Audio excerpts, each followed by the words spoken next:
And ये कर्मा क्या होता है एग्जैक्ट, कर्मा का मतलब क्या है? Karma is anything and everything that you do. ऐसा बोला जाता है कि जो हमारे जो पेरेंट्स होते हैं उनके भी कर्मा हमारे साथ जुड़ते हैं। इसको हम एंसेस्ट्रल कर्मा भी कई बार बोलते हैं, फैमिली कर्मा भी बोलते हैं। जब मैं किसी के साथ धोखा करूंगा या धोखा करूंगी तो वो धोखा कहीं ना कहीं कल को जाकर मेरे साथ भी वापस आएगा ही आएगा। Because if I forget, I am forgetting the lesson that I have learn. मैं अपने साथ नहीं बैठती।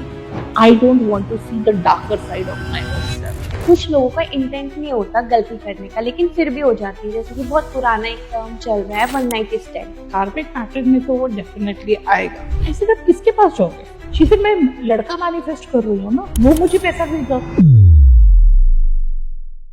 Hello and welcome to KZ talks. मैं हूं आपके साथ आपकी होस्ट यामिनी तोमर और आज आपके लिए लेकर आई बहुत ही ज़्यादा एक्साइटिंग पॉडकास्ट, क्योंकि हमारे साथ जुड़ी है एक स्पेशल गेस्ट जिनका नाम है साहिबा आई वासुदेव, जो एक आकाशिक रिकॉर्ड ट्रेनर है, टैरो कार्ड ट्रेनर है और साथ ही में एक हीलर भी है, जो हमें बताएंगी कि किस तरीके से हम अपने कार्मिक पैटर्न्स को समझ सकते हैं, कैसे हमारे पास लाइफ एक्सपीरियंसेस और हमारे पास लाइफ कर्मा हमारे प्रेजेंट लाइफ पर इफेक्ट डालते हैं। क्योंकि हमारी लाइफ में बहुत कुछ ऐसा हो रहा होता है जो हमें समझ नहीं आ रहा होता क्यों हो रहा है। बहुत सारे चैलेंजेस होते हैं, कुछ ऐसे टॉक्सिक रिलेशनशिप होते हैं जिनसे हम बाहर तो निकलना चाहते हैं लेकिन निकल नहीं पाते। तो अगर आप भी इन सब चीज़ों में फंसे हुए हैं या फिर कोई ऐसे पैटर्न को फॉलो कर रहे हैं या आपको समझ में नहीं आ रहा है कि किस तरीके से आपको हील करना है, तो ये पॉडकास्ट सिर्फ और सिर्फ आपके लिए है। तो जुड़े रहिए हमारे साथ अंत तक इस पॉडकास्ट में। हेलो साहिबा जी, कैसी हैं आप? बढ़िया, आप कैसे हैं अम्मी? मैं भी एकदम ठीक हूँ। मुझे जानना है कि आप किस तरीके की प्रॉब्लम से डील करते हैं। See, I am a clinical hypnotherapist, Akashic records trainer, tarot trainer. So अगर किसी को भी रिलेशनशिप से रिलेटेड इशू है, फाइनेंस से रिलेटेड है, या अपनी लाइफ का पर्पस जानना चाहते हैं, या कोई पैटर्न्स है जो लाइफ में बार बार रिपीट हो रहे हैं, तो ये सबका हम आंसर या तो आकाशिक में देखते हैं या टारो में देखते हैं, या क्लिनिकल हिप्नोथेरेपी में। मतलब इनके जरिए से हम आपकी लाइफ की प्रॉब्लम्स की रूट कॉज तक हम जा सकते हैं। ओके, एंड ये कर्मा क्या होता है एग्जैक्ट, कर्मा का मतलब क्या है? Okay. So karma is anything and everything that you do. That means कि कर्मा means कोई भी एक्शन आपने लिया, अगर आपने थॉट में भी किसी के बारे में कुछ सोचा, गलत या सही, वो एक अलग बात है। कॉज एंड इफेक्ट, हर चीज का एक कॉज है, उसका एक इफेक्ट है। आपने किसी के बारे में मन में थॉट में भी सोचा, वो भी कर्मा है। अगर आपने किसी को वर्बली कुछ कहा, वो भी कर्मा है। अगर आपने किसी के साथ एक्शन में कुछ करा, वो भी कर्मा है। So everything is karma and karma will definitely come back to you. जो आप सीड बो रहे हो वही वापस आपको आएगा। That is why we say that karma has is cause and effect. जो आप कॉज डाल रहे हो, जो कॉज है, वही जो सीड डाल रहे हो, उसी का ही इफेक्ट आपको मिलने वाला है। ऐसा बोला जाता है कि जो हमारे जो पेरेंट्स होते हैं उनके भी कर्मा हमारे साथ जुड़ते हैं, तो क्या ऐसा सच में होता है? हाँ, इसको हम एंसेस्ट्रल कर्मा भी कई बार बोलते हैं, फैमिली कर्मा भी बोलते हैं। दैट बेसिकली मीन्स कि आपके जो पूर्वज हैं, जो बड़े हैं, उन्होंने भी अगर कुछ करा है, किसी और के बच्चे के साथ कुछ करा है या किसी को हर्ट किया है, इंटेंशन उनकी गलत रही है। मतलब यहाँ पर देखो, कर्मा का एक सबसे बड़ा फैक्टर है कि Karma depends on the intent that you put. तो अगर उन्होंने इंटेंशनली किसी के साथ कुछ गलत हुआ है तो ऑब्वियसली वो चीज फिर बच्चों में आती ही आती है, वो कैरी फॉरवर्ड हो जाती है कई बार। अगर कोई पर्सन है किसी के साथ रिलेशनशिप में है और इंटेंशनली उसकी इंटेंशंस बिल्कुल भी ठीक नहीं है, तो उसके कैसे कर्मास ऐड होंगे आगे जाके? देखो, एक चीज तो यामिनी पक्की है कि हम जो भी कर रहे हैं वो हमें वापस तो मिलने वाला है, ठीक है। अगर मेरा इंटेंट है कि मैं रिश्ते में इसको फंसाऊं या इसको हर्ट करूं या मैं इसको इंटेंशनली इसके साथ बुरा करूं, वो चीज मेरे पास वापस तो जरूर आएगी, क्योंकि Karma depends on the intent.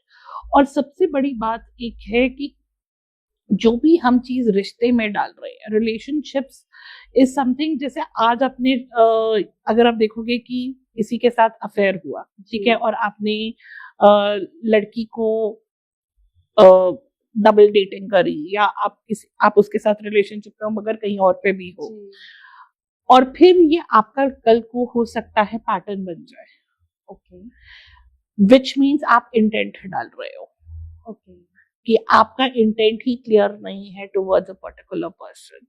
तो कहीं ना कहीं मैं किसी के साथ धोखा कर रही हूँ या धोखा कर रहा हूँ। जब मैं किसी के साथ धोखा करूंगा या धोखा करूंगी तो वो धोखा कहीं ना कहीं कल को जाकर मेरे साथ भी वापस आएगा ही आएगा। ओके इसी जन्म में आएगा या फिर नेक्स्ट जन्म में? डिपेंड करता है कहाँ, क्योंकि it also depends upon our sanchit karma, प्रारब्ध कर्मा। कुछ कर्मा हमारे पिछले जन्म के होते हैं, कुछ हमारे इस जन्म के होते हैं, बट वापस तो जरूर आएगा। देखो धोखे का भी एक कारण है, इसको हम सोल कॉन्ट्रैक्ट्स वगैरह में लेते हैं जैसे, ठीक है। आप किसी को धोखा क्यों दे रहे हो? इंटेंशन खराब है। ओके इंटेंट खराब है, मगर कहीं ना कहीं ये भी हो सकता है कि मुझे उस इंसान से लेसन सीखना है। ओके अगर मेरा कहीं ना कहीं इस लाइफ टाइम में आने से पहले एक ब्लूप्रिंट बना था, जहां जब हम आने से पहले, इस लाइफ टाइम में आने से पहले हमारा एक ब्लूप्रिंट बनता है, उस ब्लूप्रिंट में अगर मुझे एक लेसन सीखना था कि आप मेरे को धोखा दोगे, आप धोखा देने के बाद मैं या तो स्पिरिचुअलिटी करूंगी या मैं इंडिपेंडेंट बनूंगी, तो इस जन्म में आप मेरे को धोखा दोगे ही दोगे। ओके बट अगर हम सोल प्लान्स को साइड पे रखते हैं, अगर हम अब सिर्फ एक कर्मा के बारे में बात करते हैं, देखो यहाँ पर भी आपका जो इंटेंट है, कई लोग होते हैं जिनको पता ही नहीं होता है, वो हमने एक के साथ भी रिलेशनशिप रखा हुआ है, दूसरे के साथ भी रखा हुआ है, हमारा इंटेंट ही, हमें क्लैरिटी खुद को नहीं है कि हमें क्या चाहिए लाइफ में। इसके पीछे एक ट्रॉमा जरूर हो सकता है।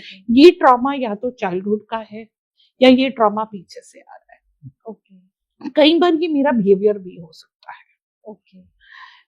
जैसे एक एग्जांपल बताती हूँ, मुझे किसी के साथ अगर अटैचमेंट हुई, ठीक है, अब ये जो अटैचमेंट है ये मुझे एक टेंडेंसी पर लेकर जा रही है जहां मैं ओवर थिंक कर रही हूँ, ऑब्सेसिव हो रही हूँ, उसके बारे में बार बार सोच रही हूँ, वो मेरी टेंडेंसी बन गई।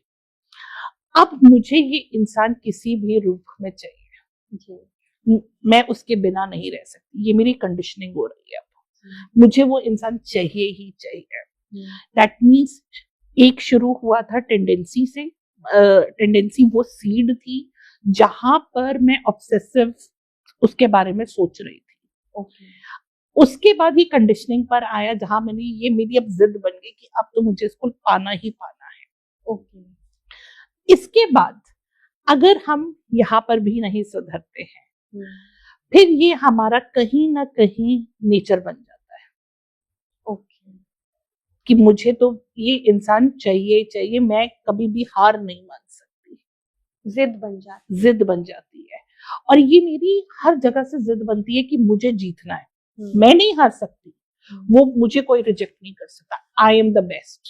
मैंने अगर इसने मुझे छोड़ के चला गया तो मेरे 10 फ्रेंड्स मुझे मेरे पे हंसेंगे, मेरी बेइज्जती हो जाएगी, है ना। और फिर ये जो कैरेक्टर बिल्डिंग अप हो गई है, it will lead to the deed का मतलब है मैं कोई ना कोई एक्शन करूंगी। अब वो एक्शन मेरा गलत भी हो सकता है, सही भी हो सकता है, बट जब तक हम ये पूरा पैटर्न को समझ रहे हैं, यहाँ पर अब जाकर ये मेरी जिद बन रही है। जिद कभी भी राइट एक्शन, अगर सुधर गए, स्पिरिचुअली अवेकन्ड हो गए तो सुधर जाओगे, नहीं तो आप कुछ ना कुछ गलत एक्शन लोगे। Again all of this is leading to karma. Clear हुआ? यस बिल्कुल। हमारे को हर जन्म में हम लोग 7 फेरे लेते हैं, तो हम लोग सोचते हैं कि हर जन्म में हमें वही पर्सन मिलेगा हमारे सोलमेट के रूप में, लेकिन ऐसा नहीं होता है क्योंकि हम लोग कई ब्रेकअप करके फिर शादी करते हैं। तो ऐसा क्यों होता है? देखो सबसे पहले ये ना सोलमेट का कॉन्सेप्ट ही बहुत गलत है मार्केट में। लोगों को लगता है कि मेरा जो पार्टनर है वो मेरा सोलमेट है। पहला, soulmate can be anyone. Soulmate can be your parent, can be your friend, can be your partner, can be your dog, can be your maid, can be anyone. Basically soulmate means जिसके साथ आपकी vibration match करती है। अब जो मेरा, आपने बोला कि मेरी शादी, पहले बहुत सारे ब्रेकअप्स हुए, फिर उसके बाद मेरी शादी किसी और से हो रही है, राइट। अब यहाँ पर हम बहुत सारे कॉन्सेप्ट आते हैं कि मैं बहुत सारे रिलेशनशिप्स में जब गई मेरा उनके साथ क्या रिलेशनशिप रहा है, क्या कोई पैटर्न रहा है रिलेशनशिप्स में। ओके। अगर मेरे रिलेशनशिप्स में ये रहा है कि मेरे को हमेशा मेरा रिलेशनशिप कोई लड़की ही खराब करती है, जी। किसी लड़की के कारण मेरा ब्रेक ऑफ होता है, ठीक है, थर्ड पार्टी, तो कहीं ना कहीं ये पैटर्न ऐसा भी है जो मेरी मैरिज में भी कंटिन्यू कर सकता है, क्योंकि मैंने उस पैटर्न को कभी ब्रेक नहीं किया, मैंने हील नहीं किया। ओके। ठीक है, तो आई नीड टू आइडेंटिफाई कि मेरा पैटर्न तो नहीं ऐसे फॉरवर्ड हो रहा है। दूसरा, अब मैं अगर कोई भी रिलेशनशिप से मैरिज की तरफ जा रही हूँ, क्या मैं हील्ड हूँ कि नहीं ये before entering into marriage. Okay. Because जहां पर भी every relationship which is not fulfilled, कहीं ना कहीं वो आपको हर्ट, कहीं ना कहीं ग्रीफ, कहीं ना कहीं पेन, ये आपके पास कुछ ना कुछ छोड़कर जा रहा है। अब मैं वही ग्रीफ, वही पेन अगर अपने साथ रख रही, तो अगर मैं वही कैरी फॉरवर्ड करके नेक्स्ट रिलेशनशिप में जाऊंगी, तो दैट मीन्स मैं वही चीज कैरी फॉरवर्ड कर रही हूँ। ओके। और मैं उस जिस फ्रीक्वेंसी पे होंगी उसी फ्रीक्वेंसी का पार्टनर मैं अट्रैक्ट करूंगी। ओके। दैट मीन्स अगर मैं फियर में हूं कि मेरा पिछला रिश्ता टूटा, और इसी फियर में मैं पूरी टाइम रहती हूँ, मैंने एक नया पार्टनर तो अट्रैक्ट कर लिया, मगर जो नया पार्टनर होगा वो मुझे फियर की ही फ्रीक्वेंसी पर रखेगा, वो मुझे डरा कर रखेगा। अच्छा, सब या वो डरा के रखेगा या मैं डर के रहूंगी कि ये मुझसे हाथ से ना निकल जाए। ओके। क्योंकि फियर की फ्रीक्वेंसी है। अगर मैं यहीं पर अपने आप को हील कर लेती हूँ, मैं अपने पैटर्न्स को समझ लेती हूँ, या मैं स्पिरिचुअली अवेकन्ड हो जाती हूँ, तो कहीं ना कहीं जब मेरी वाइब्रेशन रेज होगी, तो मैं कोई एक ऐसा पार्टनर चूज करूंगी जो मेरी तरह ही हील्ड होगा, उसी फ्रीक्वेंसी पर होगा जिस फ्रीक्वेंसी पर मैं। अच्छा, मतलब हीलिंग बहुत जरूरी है किसी भी रिलेशनशिप में एंटर करने से। आप चाहे पेरेंट चाइल्ड का रिलेशनशिप ले लीजिए, हस्बैंड वाइफ का ले लीजिए, बॉयफ्रेंड गर्लफ्रेंड का ले लीजिए, mother in law daughter in law का ले लीजिए, healing is very very important. जहां पर भी दो सोल्स आ गए, अब देखो दो सोल्स आप इकट्ठे क्यों आए हो? There has been a soul contract. Okay. There has been a past event जिसकी वजह से जो अधूरा रह गया, that is why we are coming together right now.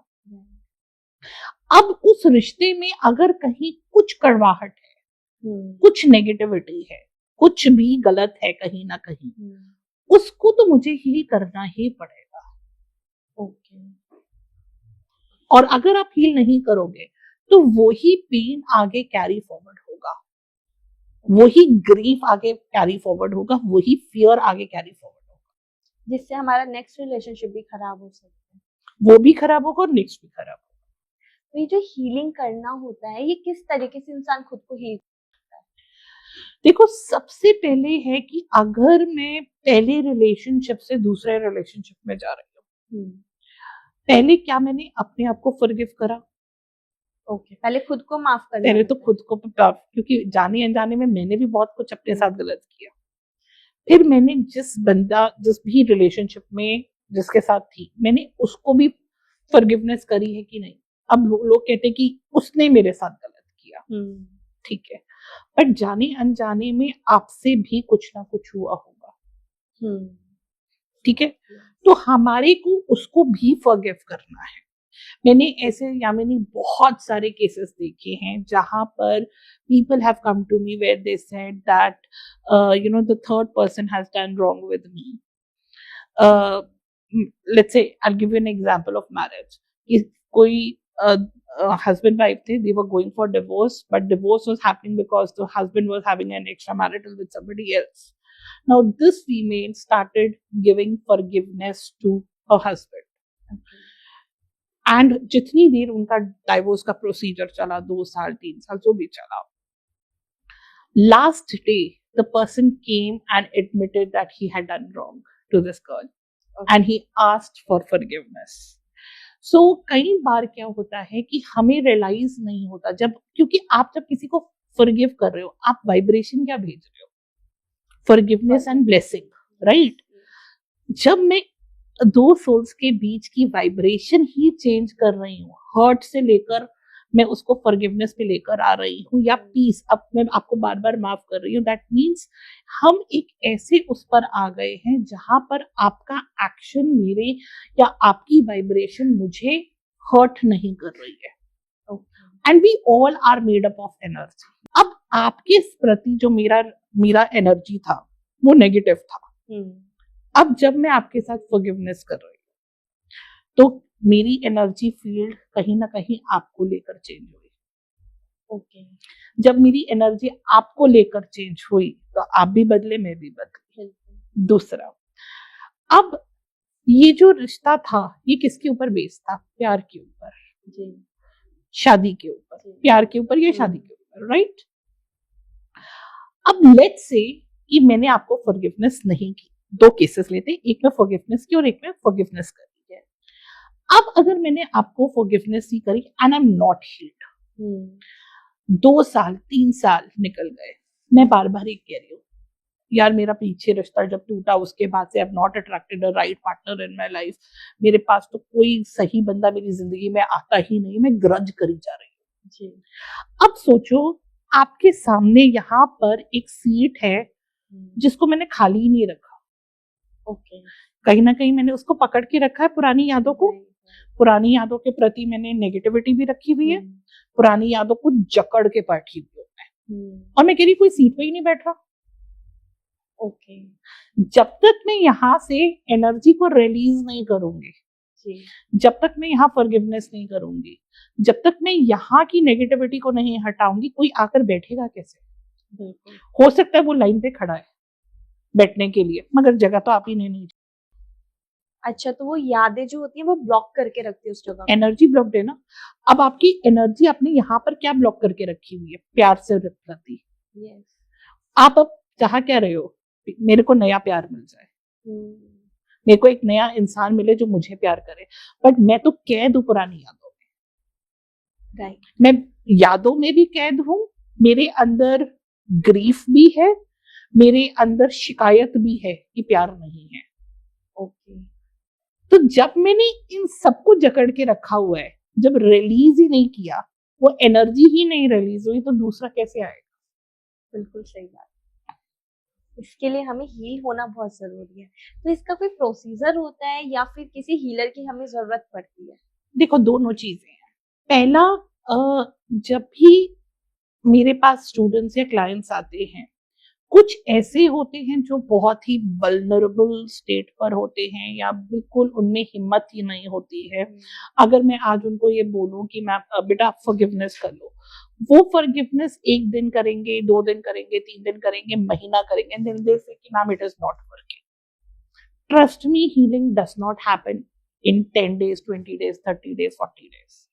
It is a lifestyle process. Okay. ये अगर आप जैसे रोज ब्रश करते हो, रोज नहाते हो, अगर आप अपनी लाइफ का इसको एक हिस्सा बना लो of forgiveness and gratitude, you will see कि आपकी हीलिंग प्रोसेस बहुत फास्ट हो गया है। ओके, सेकंड, आई हैव, ये मेरा खुद का, I'll give you one, my own experience. I have done forgiveness with a particular person for almost 3 to 4 years. I'll share a very personal experience with you. So I have also done, a forgiveness with a particular person for 3 years, 4 years. 4 years? Yes, continuously. In fact, मेरी journey ही वहीं से शुरू हुई थी। मैं बिल्कुल forgiveness, जब पहली बार जब वो इंसिडेंट हुआ था तो मैं बिल्कुल फॉरगिवनेस नहीं कर रही थी। And I remember my sister took a scale and she sat with me and literally वो रात को 9 बजे मुझे बिठाती थी और बोलती थी आज रात को तू बैठ, मेरे साथ बैठ, 15-20 मिनट बैठ के ये बोल, I forgive you, I whatever you've done in my life, I forgive you, I forgive myself. It started, my journey of spirituality started from there. with that Okay. scale. Literally, she used to sit with the scale because ऐसे बोलती थी, I forgive you for whatever you've done in my life. मतलब, you know, starting में you don't feel that you want to forgive somebody who's hurt you. Yes. You don't want to forgive somebody who has changed your life upside down. तो आप सिर्फ एक just घर में बोलना चाहते हो या उस प्रोसेस को कंप्लीट करना चाहते हो तो आप करते हो, बट धीरे धीरे जब वो स्केल के डर से बैठना शुरू किया मैंने, 1 हफ्ता हुआ, 2 हफ्ता हुआ, 6 months when it happened, something in me changed. I started becoming more calmer. Okay. फिर जब मैंने साल किया, फिर मैंने थोड़े थोड़े चेंजेस मेरे एनवायरनमेंट में देखने शुरू करे, जो मुझे, जिसे हम कहते हैं ना कि when your vibration change and the environment also changes. दूसरे तीसरे चौथे साल तक तो मैं बहुत सारी रिलेशनशिप्स में बहुत चीजों को क्लेंस कर चुकी थी। तो आई एम नॉट सेइंग कि आप फॉरगिवनेस 3-3 साल करो, 4-4 साल करो, जब तक आपको लगता है कि आपके मन में करवाहट है। Okay. अगर आपको लगता है यू हैव नॉट हील्ड, तो आप उतने पीरियड तक कर सकते हो। कोई 40 days तक करना चाहता है, कोई 1 year तक करना चाहता है, कोई 2 years तक करना चाहता है। That depends on the hurt that you are carrying. Okay. ठीक है ना? जहां तक अगर आपको लगता है कि ये चीज ने तो मेरी पूरी जिंदगी की बेस को हिला दिया है, वहां पर हमें हीलिंग ज्यादा चाहिए। ठीक है? तो इट ऑलवेज डिपेंड। क्लाइंट्स आते हैं हमारे पास, बोलते हैं मैम कितने दिन हीलिंग करनी है। इट इज नॉट कि 11 दिन हीलिंग करोगे तो आपका कर्मा क्लियर हो जाएगा, 40 दिन करोगे तो हीलिंग हो जाएगा। आपको खुद आपकी लाइफ बताएगी कि नाउ आई एम हील्ड और नॉट। अगर मेरे को आपके प्रति नेगेटिविटी है और मैं आपको फॉरगिव कर रही हूँ, एक टाइम आएगा जब मेरे दिल से आपके लिए एक ये स्टेजेस होते हैं। एक स्टेज आएगा जहां पर मुझे आपका असर होना ना होना मेरी लाइफ में फर्क नहीं पड़ेगा। दैट मीन्स मैं एक न्यूट्रल स्टेट पर जा रही हूँ। मेरी वो वाइब्रेशन वहां तक पहुंच गई जहां मैं एक न्यूट्रल हो गई, कुछ फर्क नहीं पड़ रहा है। फिर जितना मैं अगर और फॉरगिवनेस करती रही तो मैं शायद एक ऐसे स्टेट पर हो जाऊंगी जहां पर अब मेरे दिल से आपके लिए सिर्फ और सिर्फ दुआ निकल रही है। अच्छा। क्योंकि अब मुझे रियलाइज हुआ, ये स्पिरिचुअल अवेकनिंग भी हो गई। अब मुझे रियलाइज हुआ कि आप मेरी लाइफ से गए कि मेरे लिए अच्छा था। ओके। क्योंकि मेरी लाइफ ग्रो हो गई, राइट। मैं स्पिरिचुअलिटी में आ गई, या मुझे ये पता ही नहीं था कि मेरे अंदर ये हुनर है। मतलब यू नो आपकी लाइफ का नजरिया, लाइफ को देखने का नजरिया ही बदल जाता है आपका। तो जब ये चीजें होती है देन यू से कि यार नहीं नहीं नहीं, ये बंदा गया ना, इसकी वजह से मेरे साथ ये अच्छा हुआ। अगर ये नहीं जाता तो मैं नहीं पढ़ाई करती, ये नहीं जाता तो मैं ऐसे नहीं करती। तो कहीं ना कहीं आपकी सोल ग्रो भी करी, लर्न भी करी, आपकी सोल अवेकनिंग भी हुई। तो वहां पर एक वो स्टेज आती है जहां आप सिर्फ दुआ देते हो उस इंसान को। Okay, so now you have healed a relationship. Okay, जब हम एक स्टेज पर आ जाते हैं कि जो भी हुआ अच्छे के लिए हुआ, जब आपको एहसास हो जाता है कि अब मैं पहले जैसा ग्रीफ कैरी नहीं कर रही हूँ, हर्ट कैरी नहीं कर रही हूँ, I have come to a state where I have grown as a person. That means somewhere you have healed your own self. अगर हम किसी को माफ कर देते हैं, फॉरगिवनेस दे देते हैं, लेकिन फिर भी क्या हमारे अंदर कोई ट्रस्ट इश्यूज रहते हैं उसके बाद भी? Yamini, I always see this that लोग कहते हैं कि फॉरगिवनेस करो करो करो, forgive and forget. Yes. ठीक है? I say do forgiveness but don't forget. This is my policy. Why? Because if I forget, I'm forgetting the lessons that I've learned. It's true. That means अगर मैंने यामिनी के साथ एक lesson सीखना था, मैंने फॉरगिवनेस जरूर थे ताकि आपके और मेरे बीच में ग्रजेस नहीं रहे, बट जो लेसन मुझे सीखना था, अगर मैं फॉरगेट कर दूंगी तो मैंने वो लेसन भी अंडू हो गया ना मेरा। Right. So I need to understand that this lesson I have learned. And I am not carrying that lesson आगे। मैं वो चीज कैरी फॉरवर्ड नहीं कर रही हूँ। अगर मैं एक रिश्ते में बेवकूफी करती थी, बहुत जल्दी लोगों को इमोशनली डिपेंडेंट हो जाती थी, तो अब मुझे इमोशनली डिपेंडेंट नहीं होना है। ओके। ठीक है, I have to be emotionally independent. बहुत ज्यादा अंधा विश्वास नहीं करना है। रही बात ट्रस्ट इश्यूज की, देखो ट्रस्ट इश्यूज अगर कहीं ना कहीं आपके अंदर आ रहे हैं, it is coming from a trauma, unhealed trauma. Now, this unhealed trauma can also be from the current relationship जो आपका पीछे गया है. It can also be from various other reasons of your childhood, from past life, different places, from wherever you have not received love, or where people have betrayed your trust. तो आपको वहां चीजों पर you have to work on your trust issues. क्योंकि कहीं ना कहीं ये आज आपको एक छोटा सीड लग रहा है कि सिर्फ ट्रस्ट इशू है, ये कल को जाकर बहुत बड़ा प्रॉब्लम भी क्रिएट कर सकता है. ओके, तो इट हैज टू, अगर वो अनरिजॉल्व्ड है या अनहील्ड है, you need to heal it. जैसे कि आपने अभी बताया मुझे कि चाइल्ड ट्रॉमास की वजह से हमारी लाइफ में बहुत ज्यादा इफेक्ट पड़ सकता है, तो ये जो चाइल्ड ट्रॉमास होते हैं इसको हील करना कितना इजी हो सकता है? बिकॉज बचपन से जो हम चीजें सह रहे होते हैं वो काफी लंबे समय तक चलती है, तो उसको हील करना कितना आसान हो सकता है? देखो, कहीं ना कहीं चाइल्डहुड ट्रॉमा हो, पास्ट लाइफ ट्रॉमा हो, हमारे को इसको अपनी जिंदगी का एक पार्ट तो बनाना ही पड़ेगा. आप जो मर्जी कर लो, जब तक आप इसको अपनी जिंदगी का पार्ट नहीं बनाओगे तब तक हीलिंग होगी ही नहीं. तो you have to make this a part of your life. And again coming to the same thing, it's not 1 day process, 2 day process, or 10 day process. You have to make this a lifestyle habit. अभी हमारे जो भी देश में देख रहे हैं हम, डाइवोर्स केसेस बहुत ज्यादा बढ़ने लग गए हैं. हर एक दिन कोई ना कोई डाइवोर्स हमें देखने को मिल रहा है. तो ये क्यों हो रहा है आजकल, इतना ज्यादा क्यों बढ़ गया है? पहला, सोल कॉन्ट्रैक्ट भी हो सकता है. सोल कॉन्ट्रैक्ट का मतलब है कि मैंने इस दुनिया में आने से पहले आपके साथ एक कॉन्ट्रैक्ट किया था कि आपने मेरे साथ ये पिछले जन्म में किया, मैं आपके साथ इस जन्म में करूंगी, या आप ये करोगे तो मेरा ये लेसन होगा. It can be that also. Second, अब ये तो हम पास्ट लाइफ से रिलेटेड बात कर रहे हैं. दूसरा है, कहीं ना कहीं मेरे इन्वायरमेंट में मैं आज तक क्या चीजें देखता हुआ आ रहा हूँ या देखती भी आ रही हूँ.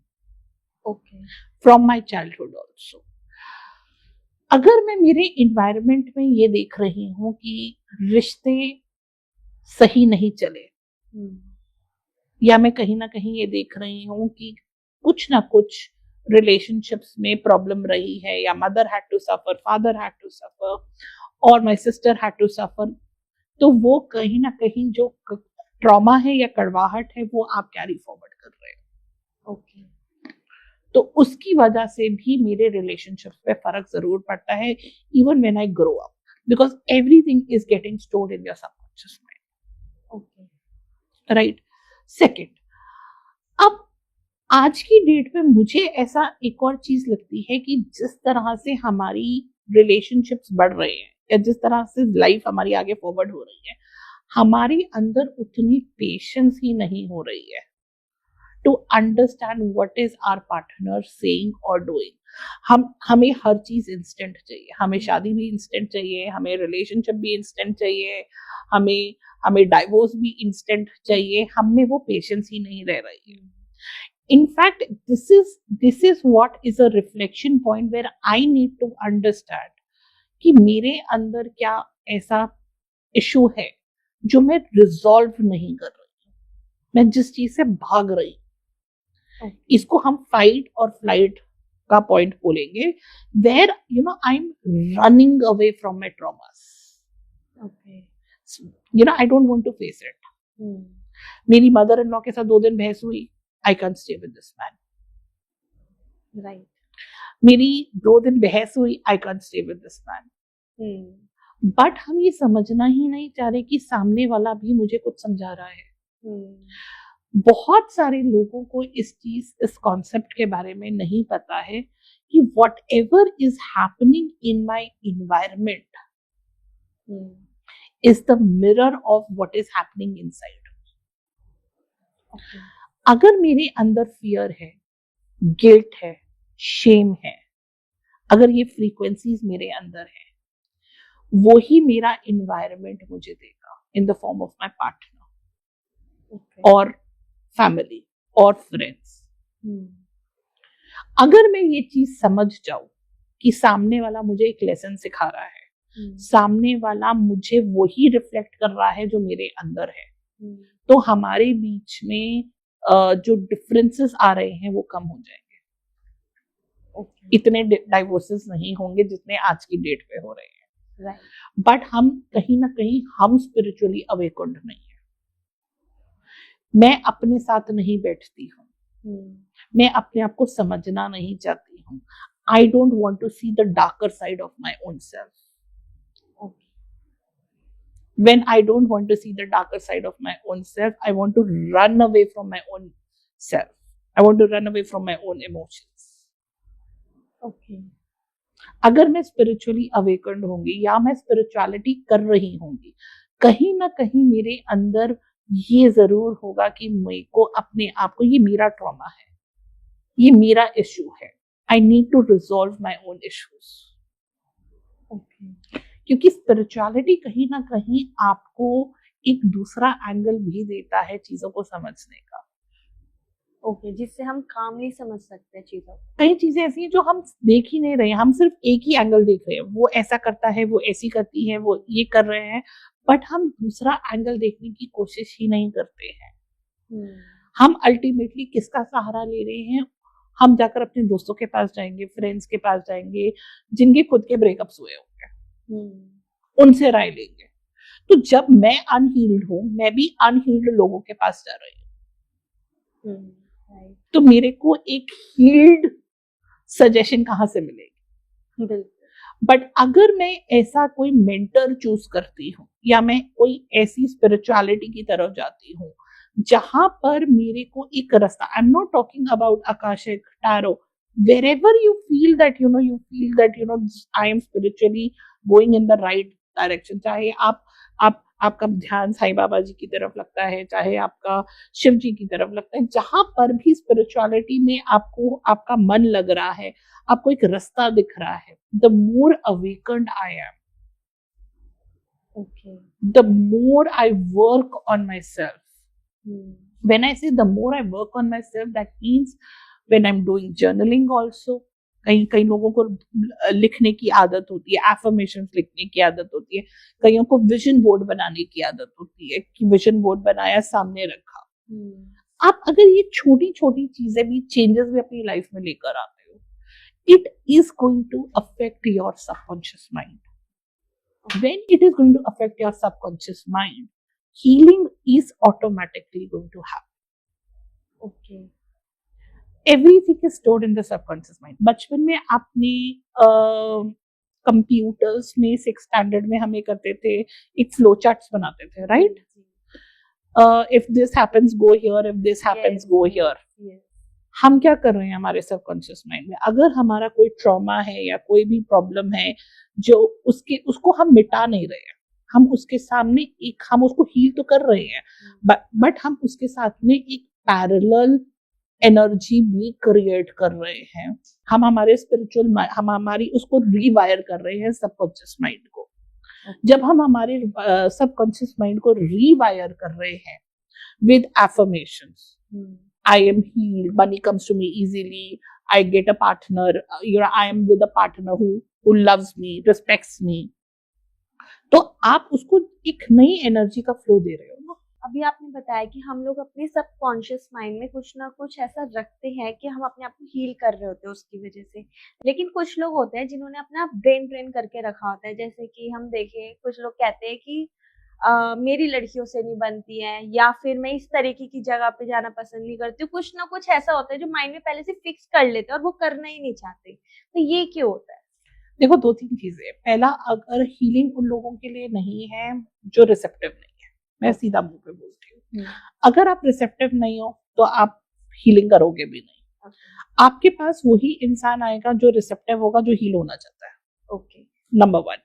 नंबर 2, अगर मैं रिसेप्टिव नहीं हूँ, दैट डज नॉट मीन कि मेरा ब्रेन ट्रेन्ड है। ओके दैट ऑल्सो मीन्स कि मैं मेरे ट्रॉमास के ऊपर वर्क नहीं करना चाहती। ओके, मतलब अड़ मैं गए मेरे हैं। ट्रॉमास से बाईपास कर रही हूँ। अच्छा। Got it? I'll give you one example. I got a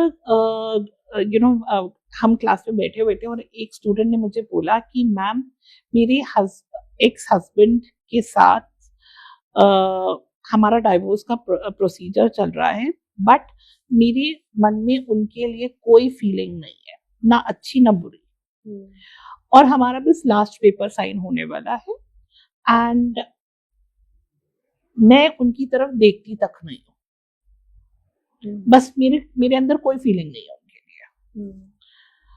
but ma'am मैं ना एक रिलेशनशिप में हूँ जहां पर मैं पिछले 2 साल से, हमारा सिर्फ एक ही इशू हो रहा है, हम 2 साल से मिल नहीं पा रहे हैं। ओके। अब जब मैंने ये सुना मैं बहुत जोर की हंसी।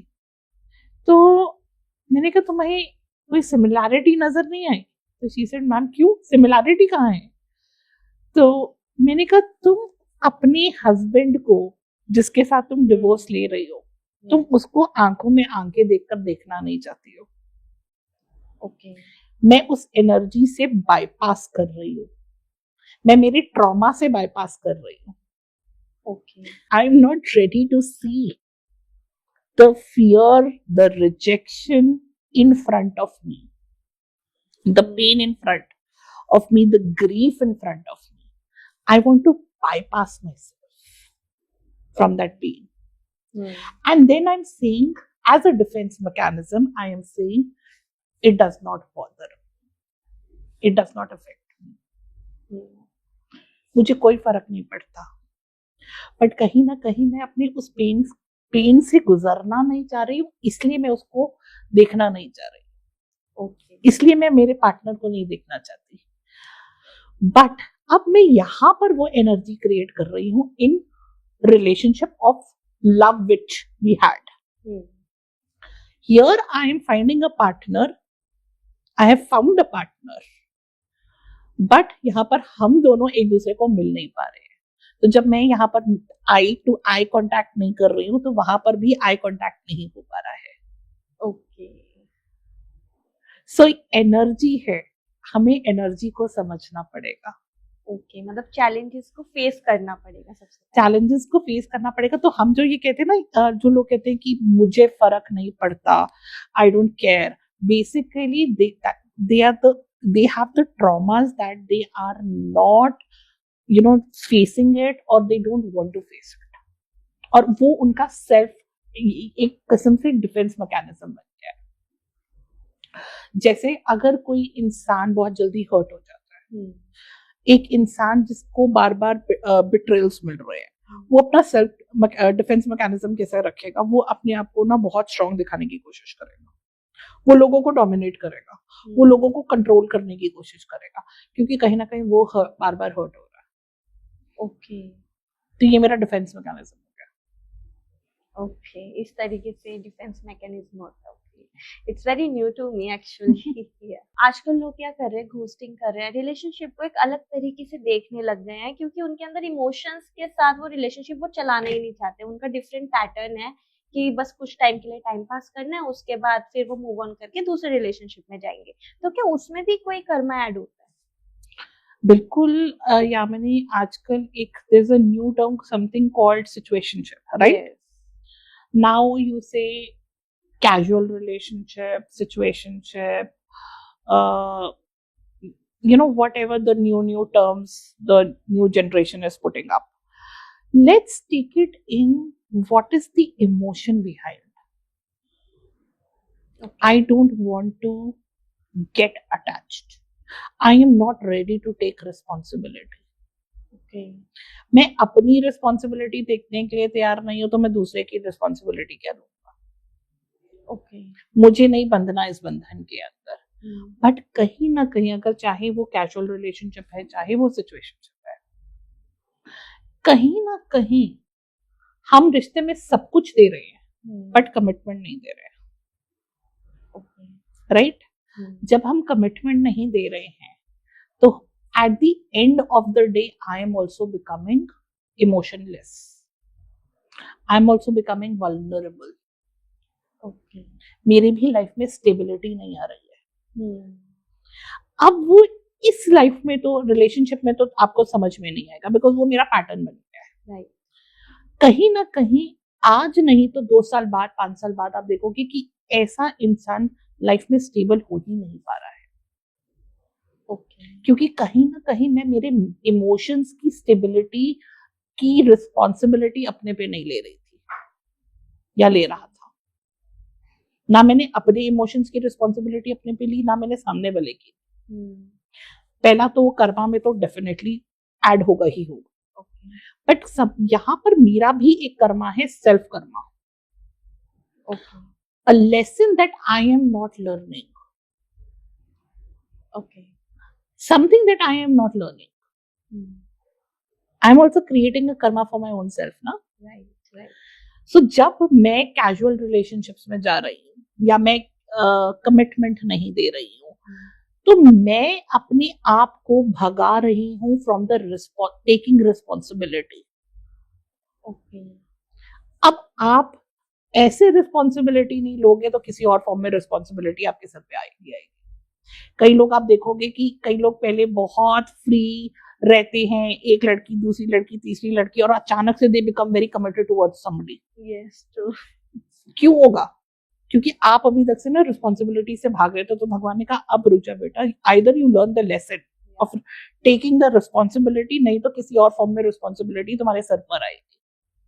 ओके मतलब आती जरूर है. आएगी जरूर. कुछ लोगों का इंटेंट नहीं होता गलती करने का, लेकिन फिर भी हो जाती है. जैसे कि बहुत पुराना एक टर्म चल रहा है वन नाइट स्टैंड का. उस केस में उस पर्सन का भी क्या कोई कार्मिक पैटर्न ऐड होता है या फिर उसको फॉरगिव कर दिया जाता है? नहीं, कार्मिक पैटर्न में तो वो डेफिनेटली आएगा. देखो Yamini, it is you know हम एनर्जी को समझ ही नहीं रहे हैं. हम किसी के भी अगर क्लोज आ रहे हैं मेंटली, फिजिकली, इमोशनली, किसी भी फॉर्म में, चाहे इंटेंट है चाहे नहीं इंटेंट है, I am talking both terms.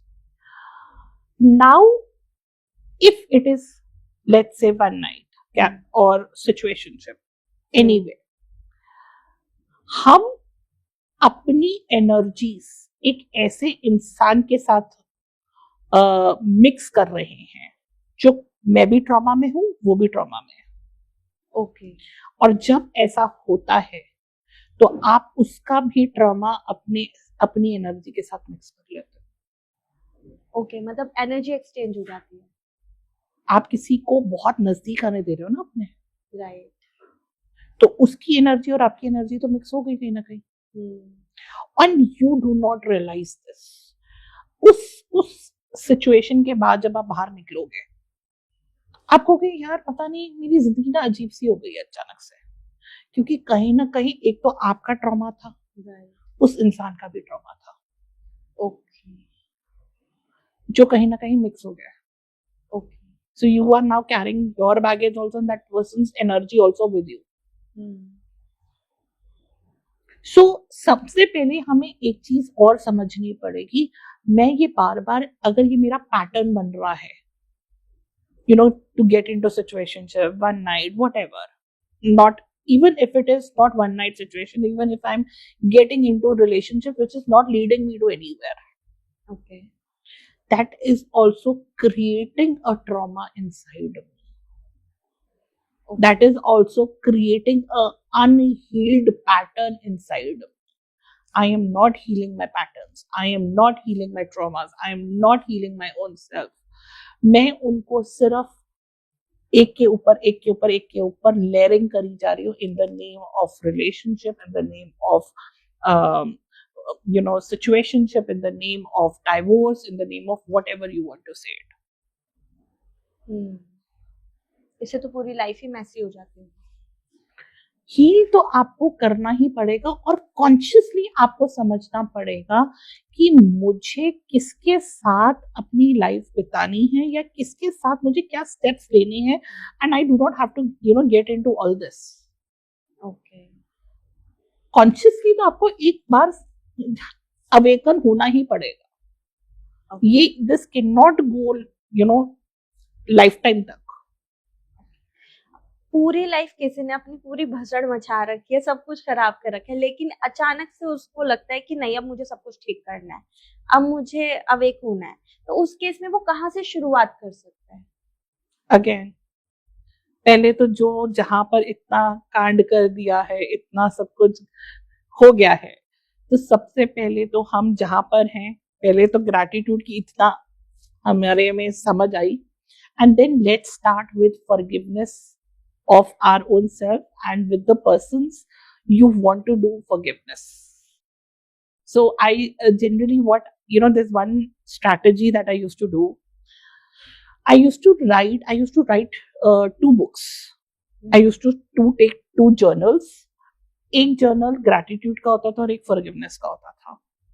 Gratitude में I used to write every day 10 people जिनको मुझे ग्रैटिट्यूड करना है, नॉट 10 बट एटलीस्ट 5 लोग जिनके साथ मुझे फॉरगिवनेस करनी है। अब वो जो फॉरगिवनेस है वो किसी के साथ भी हो सकती है, कोई चाइल्डहुड मेमोरी का भी बंदा आ सकता है अचानक से मेरे माइंड में, क्योंकि every day you have to do it. So मैंने अपनी एक जहां से मैंने स्टार्ट किया था, मैंने 2 जर्नल्स लिए थे, 2 बुक्स ली थी। एक था जहां पर मैं रोज अपने आप 10 लोगों को ग्रैटिट्यूड पे करती थी, और एक जर्नल में रोज मैं 3 से 5 लोगों को फॉरगिवनेस करती थी। नाउ जस्ट इमेजिन कि आप 30 डेज के लिए किसी को ग्रैटिट्यूड पे कर रहे हो। Okay, every day you are doing it with 10 people, 30 days means 300 लोग। नाउ दीस जो ये 300 लोगों के साथ आप ग्रैटिट्यूड करोगे, ये 300 लोग कई बार अलग अलग भी हो सकते हैं with the same person also. जैसे अगर मैं बोलूँ Yamini thank you for taking care of me for today, कल को मैं ये भी बोल सकती हूँ thank you Yamini for helping me when I was going through a very tough time. एक ही इंसान के साथ आपकी अलग अलग यादें भी हो सकती हैं और अलग अलग लोग भी हो सकते हैं।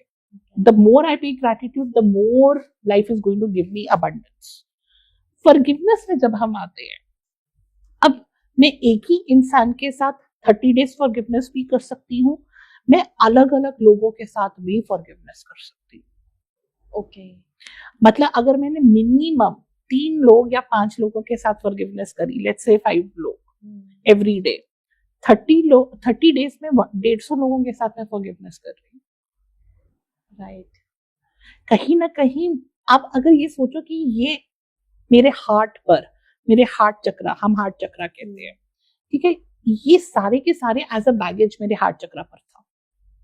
ओके, अब जब मैं फॉरगिवनेस कर रही हूँ, कहीं ना कहीं वो जो नॉट्स इतनी टफ टाइट पकड़ी थी, वो कहीं ना कहीं लूजन अप हो रही है।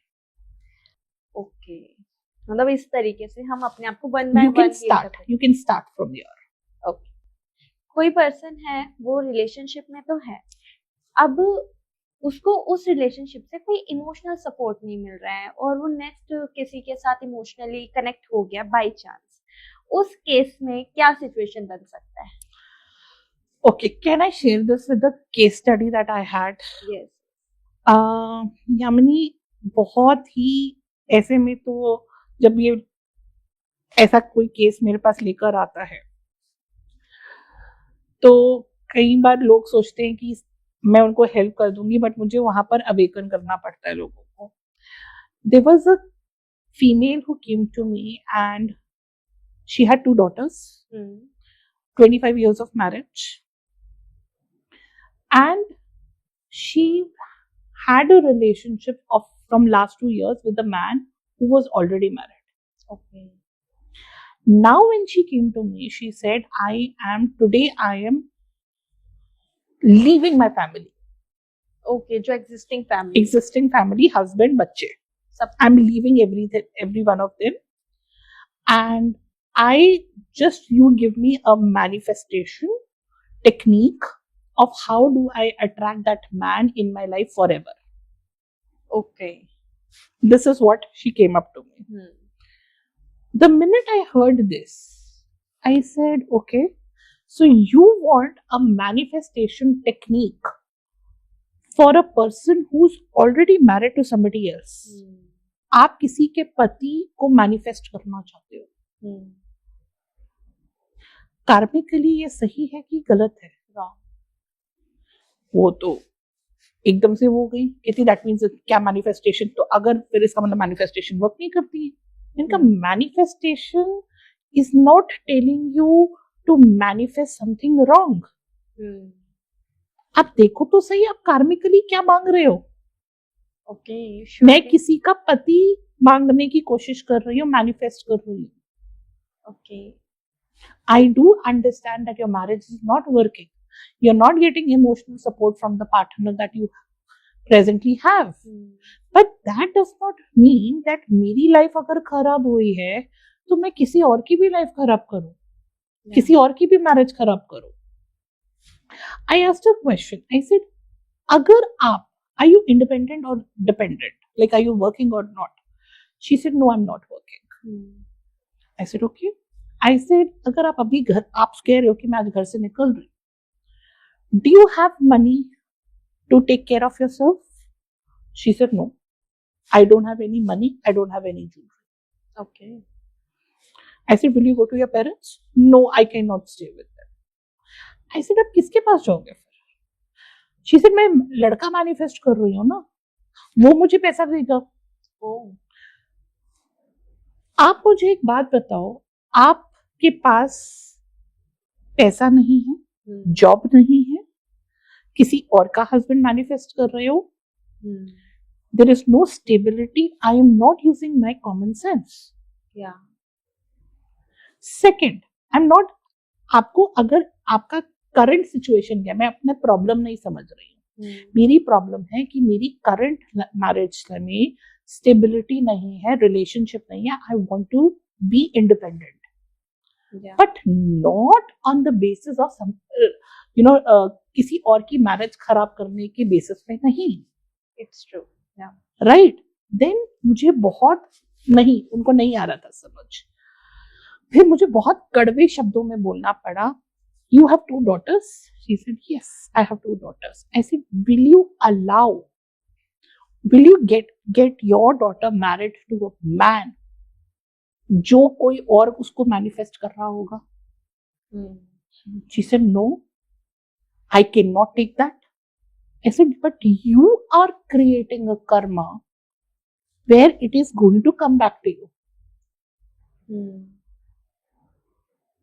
हमें कई बार कड़वे शब्द बोलने पड़ते हैं क्योंकि आप नहीं रियलाइज कर रहे हो कि आप क्या कर रहे हो। हम सिर्फ उस अंधे धुन में चल रहे हैं कि oh manifestation, I can manifest anything, you know, law of attraction is something that I can manifest, even जब मेरी किस्मत में जो चीज नहीं है मैं उसको भी मैनिफेस्ट कर लूंगी। तो इसका मतलब ये नहीं है कि कार्मिकली मैं किसी और के हस्बैंड को मैनिफेस्ट करूं। तो आप कुछ भी कर लो, पहला तो karmically it will come back to you, क्योंकि आपने वहां पर उसकी मैरिज भी खराब करी, लड़की की भी मैरिज खराब करी, लड़की की भी लाइफ खराब करी, उसके आगे बच्चों की भी लाइफ खराब करी। वो सबका कर्मा कहाँ जाएगा? हाँ बिल्कुल, उसी पर्सन के पास आएगा। थैंक यू साहिबा जी, आपने हमारे साथ अपना एक्सपीरियंस शेयर करा और हमें बताया कि किस तरीके से हम अपने कार्मिक पैटर्न्स को ठीक कर सकते हैं और कैसे हील भी कर सकते हैं, क्योंकि हमारे लिए आजकल की लाइफ में हील होना बहुत ज्यादा इम्पोर्टेंट है, कि आज मुझे पता चला। Thank you so much for calling me over here. It's a pleasure coming over here. Thank you so much.